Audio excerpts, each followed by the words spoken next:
Muislamu yoyote ukijiona na hizi ishara, basi tambua kwamba huenda swala zako hazikubaliki. Licha ya kuwa unaswali swala 5 kwa wakati, lakini huenda hazikubaliki. Zingatia kwamba Allah peke yake ndiye anayejua kama swala zako zinakubalika au hazikubaliki.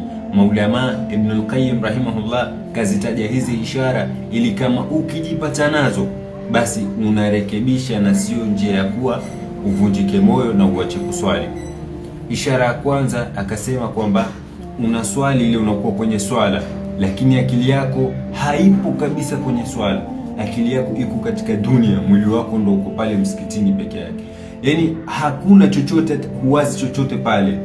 Wewe umeenda tu umefunga swala, lakini akili yako imetoka nje inafikiria mambo mengine. Ishara ya kwanza hii. Ishara ya pili akasema ni mtu anayeharakisha swala yake.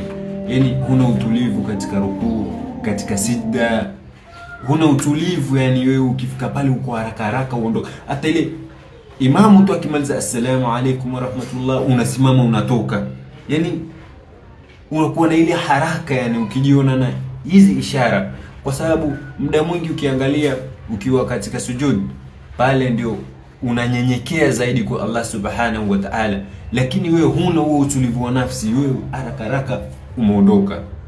Ishara ya tatu akasema swala zako hazikukatazi dhidi ya kufanya maovu. Licha ya kuwa unaswali swala zote 5 kwa wakati, lakini ukitoka msikitini washa sigara hapo nje, vuta, nenda tukana, tumia lugha mbaya, wazini. Yani swala yenyewe inakukataza dhidi ya maovu, kwa sababu lazima ufikirie kwamba ndo swala yako ikubalike, lazima uwe tahara. Tayari umeswali, umetoka umeenda kuvuta, kama ni bangi, umekunywa pombe. Yani kwa nini? Ile swala haikuwekei boundary. Ukijiona hivi, jua swala hizi ni ishara kuwa hiyo swala yako haikubaliki.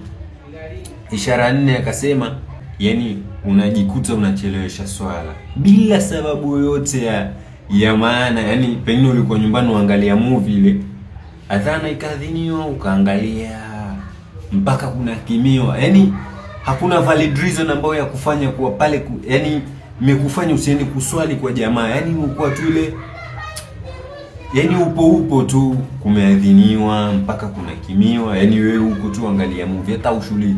Yani hakuna ile athari kuwa nahitajika kwenda kuongea na Allah subhanahu wa ta'ala, haiko.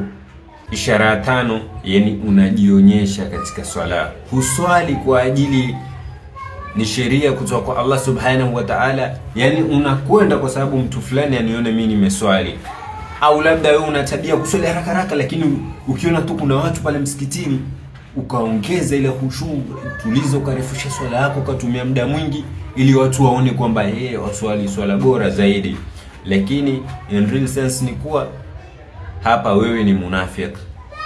Ishara ya 6 na mwisho akasema madhambi yako yanazidi kuongezeka, yani unazidi kuongeza dhambi licha ya kuwa unaswali swala zote 5.